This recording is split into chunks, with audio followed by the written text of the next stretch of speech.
Hello, welcome to Dawson's podcast. This is the fourth episode in the series.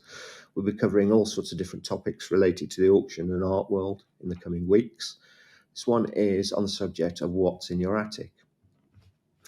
I thought I'd start off by describing all the methods that you can send us images and then get the items verified that are in your attic. You can send us images by email.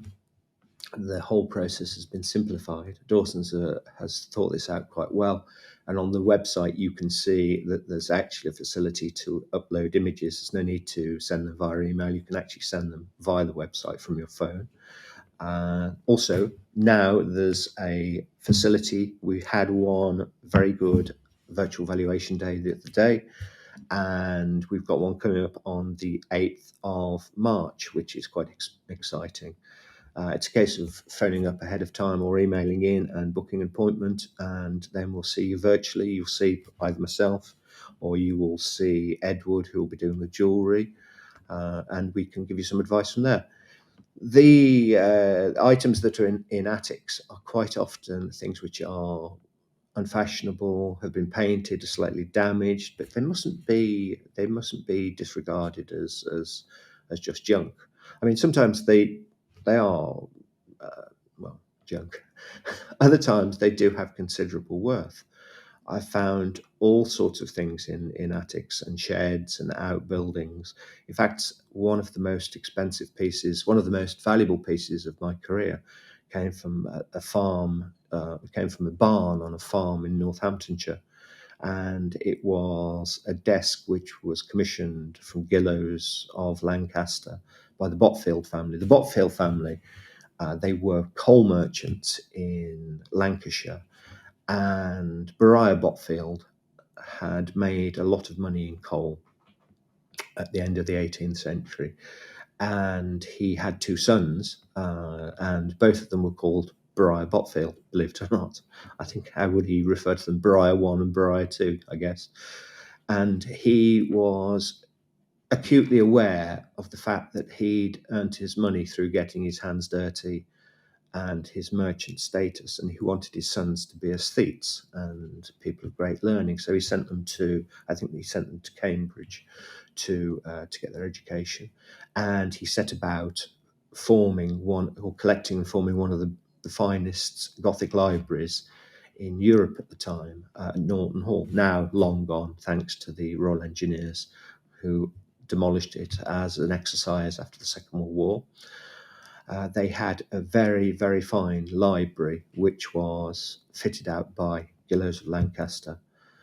And after my mother died, I went on a one-man crusade to try and raise money for the cancer charities. And I was single then, and I was spending probably 4 nights a week out doing charity events, charity auctions, talks, and things like this to raise money because I wanted to put a little bit back. I did one valuation evening to a farmers discussion group out at Northants, and it was getting to about 10:30, and I thought, well, really, I just want to go home, get something to eat, and go to bed.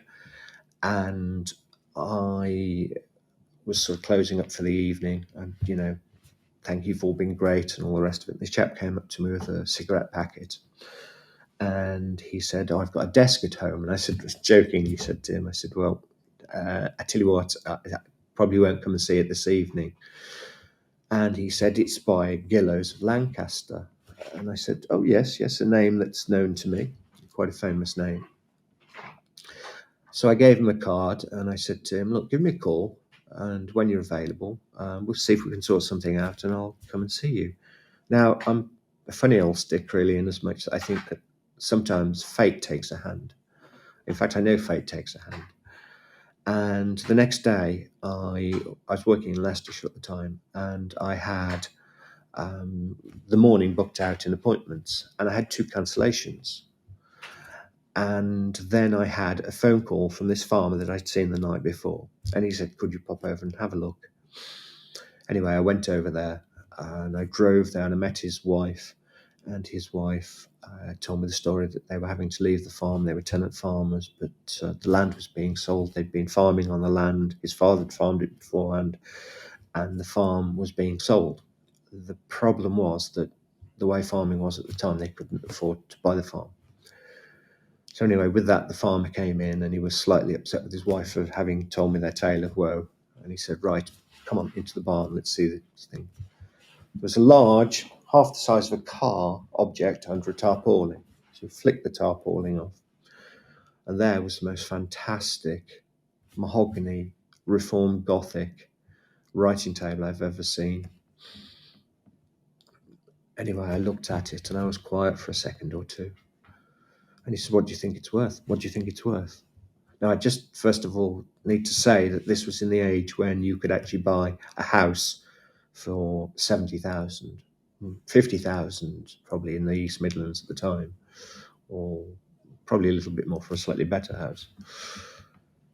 And I was mesmerised by this thing. It had the original inkwells in there with remnants of what I can only describe as probably the original ink that it was now powder form.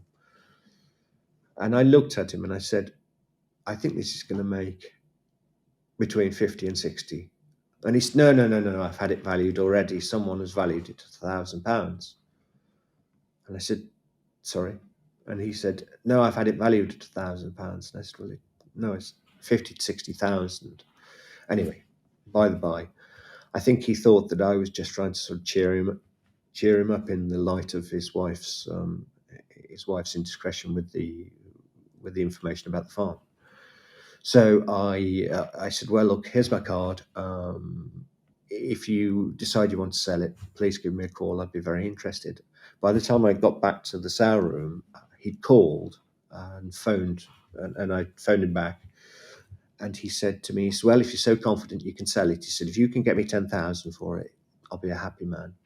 So the day came, he picked it up, put it into the sale room, and I took a decision, rather foolhardy, to take a full-page advert in the Antiques Trade Gazette, which is the trade paper.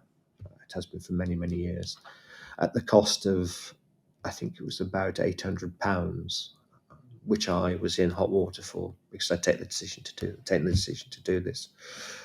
Anyway, it sold, and but first of all, the farm on sale day, I hadn't had that much interest, and on sale day, the farmer and his wife came in and sat on the front row, and the item sold, and it made 110,000, and it enabled them to put a hefty deposit down on the farm.